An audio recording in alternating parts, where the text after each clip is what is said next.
دعا فرمائی تھی۔ اس کے بعد حضرت ولید رضی اللہ تعالیٰ عنہ نے حضرت خالد رضی اللہ تعالیٰ عنہ کو بہت ڈھونڈا، لیکن ان کا کچھ پتہ نہ چلا۔ آخر کار ولید رضی اللہ تعالیٰ عنہ نے ایک خط لکھ کر کسی کے حوالے کیا اور درخواست کی جب حضرت خالد آئے تو ان کو ایک خط دے دینا۔ جب یہ خط حضرت خالد رضی اللہ تعالیٰ عنہ تک پہنچا تو ان کی کیا حالت تھی اور اس خط نے کیا کمال دکھایا، اس کے بارے میں حضرت خالد بن ولید رضی اللہ تعالیٰ عنہ خود فرماتے ہیں کہ میں اکثر سوچا کرتا تھا کہ مجھے نبی کریم صلی اللہ علیہ وسلم کے خلاف ہر محاذ پر ناکامی کیوں ہوتی ہے۔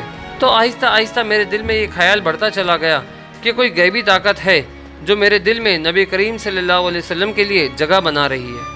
پیغمبر اسلام جب عمرہ کے لیے مکہ میں تشریف لائے تو میں وہاں سے نکل چکا تھا، جس پر میرے بھائی نے مجھے خط لکھا، جس پر یہ تحریر تھا کہ مجھے تعجب ہے کہ تم اسلام سے اس قدر نفرت کرتے ہو، حالانکہ تمہارے جیسا آدمی کبھی بھی اسلام سے دور نہیں رہ سکتا۔ میرے بھائی، گمراہی کے اندھیرے سے نکل کر حق کی روشنی کی طرف چلے آؤ۔ خط پڑھ کر میرے دل کی حالت بدلی اور میں نبی کریم صلی اللہ علیہ وسلم کے حضور میں اسلام قبول کرنے کے لیے پہنچ گیا۔ اسلام لانے کے بعد حاکم شام کا مقابلہ کرنے کے لیے 3000 صحابہ کی فوج تیار ہوئی۔ اس فوج میں حضرت خالد بن ولید رضی اللہ تعالیٰ عنہ بھی شامل تھے۔ یہ بڑا ہی خون ریز معرکہ تھا۔ مخالفین 1 لاکھ کی تعداد میں تھے، جس میں مسلمانوں کا کافی جانی نقصان ہوا۔ اگلے روز اس لشکر کی کمان حضرت خالد بن ولید رضی اللہ تعالیٰ عنہ نے اپنے ہاتھوں میں لے لی اور اعلیٰ جنگی اصولوں پر اپنی تھوڑی سی فوج کو جمع کیا اور حاکم شام کی فوج کو تہس نہس کر کے فتح حاصل کی۔ صدیق اکبر رضی اللہ تعالیٰ عنہ کے دور خلافت میں حضرت خالد بن ولید رضی اللہ تعالیٰ عنہ کی زیر کمان مسلمانوں کا لشکر مختلف ممالک میں فتوحات اسلامی کے ڈنکے بجا رہا تھا اور اللہ تعالیٰ کی فتح و نصرت کے پرچم اٹھا رہا تھا۔ اسی سلسلے میں شہر ہیرا کے باغیوں کی شرارت اور عہد شکنی کی خبر پا کر حضرت خالد بن ولید نے شہر ہیرا کا رخ کیا۔ مظاہر اسلام کی خبر سنتے ہی اہل ہیرا اپنے قلعوں میں جا کر چھپ گئے۔ حضرت خالد بن ولید رضی اللہ تعالیٰ عنہ نے سب قلعوں کو چاروں طرف سے گھیر لیا اور کئی دنوں رات تک گھیرے رکھا، اور لڑائی اس لیے نہ چھیڑی کہ شاید یہ لوگ راہ راست پر آ جائے، لیکن جب ان کی طرف سے کوئی تحریک نہ دکھی تو حضرت خالد نے حملہ کر کے شہر پر قبضہ کر لیا۔ قبضہ کرنے کے بعد عمرو بن وسیع، جو ایک نہائی بوڑھا شخص تھا، اپنے قلعے سے باہر آیا۔ مسلمانوں نے اسے حضرت خالد بن ولید رضی اللہ تعالیٰ عنہ کے سامنے پیش کیا۔ حضرت خالد نے عمرو بن وسیع کی طرف توجہ فرمائی اور پوچھا، تمہاری عمر کتنی ہے؟ عمرو نے جواب دیا کہ 100 سال۔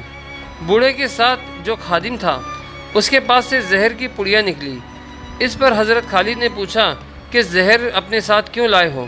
اس نے جواب دیا کہ اس خیال سے کہ اگر تم نے میری قوم کے ساتھ بھلائی کا سلوک نہ کیا تو میں اسے کھا کر مر جاؤں گا، تاکہ اپنی قوم کی ذلت و تباہی کو نہ دیکھ سکوں۔ حضرت خالد بن ولید نے پڑیا سے زہر نکال کر اپنی ہتھیلی پر رکھا اور اسے کہا کہ بے موت کوئی نہیں مرتا، اگر موت کا وقت نہ آیا ہو تو زہر بھی کچھ اثر نہیں کر سکتا۔ یہ کہہ کر حضرت خالد بن ولید نے بسم اللہ پڑھا اور زہر کھا لیا۔ اس بوڑھے نے خدا پر بھروسے کا یہ منظر دیکھا تو بہت حیران ہو گیا۔ عمرو بن مسیح کی زبان سے یہ کلمہ بے اختیار نکل پڑا کہ جب تک تمہاری شان کا ایک شخص بھی تم میں موجود ہے، تم اپنے مقصد میں ناکام نہیں ہو سکتے۔ صدیق اکبر رضی اللہ تعالیٰ عنہ کے دور میں آپ اسلامی لشکروں کی سپہ سالاری کے فرائض انجام دیتے رہے۔ معرکہ یوما میں آپ صرف 13,000 فوجیوں کے ساتھ مسیلمہ بن کذاب کی لاکھوں کی فوج کو شکست دی۔ حضرت خالد بن ولید رضی اللہ تعالیٰ عنہ کے بارے میں بیان ہوتا ہے کہ جب بستر علالت پر تھے تو اپنے قریب بیٹھے ہوئے لوگوں سے کہا، میں نے بے شمار جنگوں میں حصہ لیا، کئی بار اپنے آپ کو ایسے خطروں میں ڈالا کہ جان بچانا مشکل نظر آتا تھا، لیکن شہادت کی تمنا پوری نہ ہوئی۔ میرے جسم پر کوئی ایسی جگہ نہیں جہاں تلوار، تیر یا نیزے کے زخم کا نشان نہ ہو، لیکن افسوس کہ موت نے مجھے بستر پر دبوچا۔ میدان جنگ میں شہادت نصیب نہ ہوئی۔ اس پر لوگوں نے ان سے کہا کہ رسول اللہ صلی اللہ علیہ وسلم نے آپ کو سیف اللہ یعنی اللہ کی تلوار کا خطاب عطا فرمایا ہے، اور اگر آپ کسی کافر کے ہاتھوں سے مارے جاتے تو اس کا مطلب یہ تھا کہ دشمن خدا نے اللہ کی تلوار کو توڑ ڈالا، جو کہ ناممکن تھا۔ یہ سن کر آپ کو کچھ اطمینان نصیب ہوا۔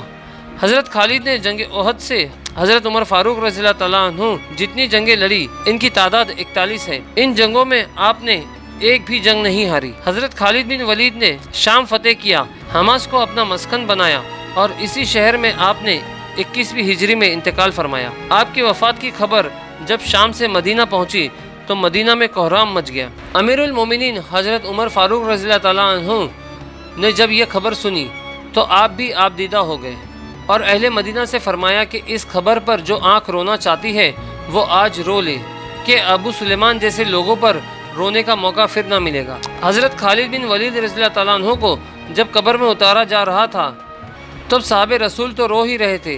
ان کا گھوڑا جس پر سوار ہو کر تمام جنگیں لڑی اس کی آنکھیں بھی اشک و بار تھی۔ ایک جانور کا اپنے سوار سپہ سالار اپنے مالک کی جدائی میں آنکھوں سے آنسو جاری ہونے کا منظر سب نے دیکھا، اور آخر میں دعا ہے کہ اللہ تعالی ہماری نوجوان نسل کو مسلم سپہ سالار کی زندگی سے سبق سیکھنے کی توفیق عطا فرمائے، آمین۔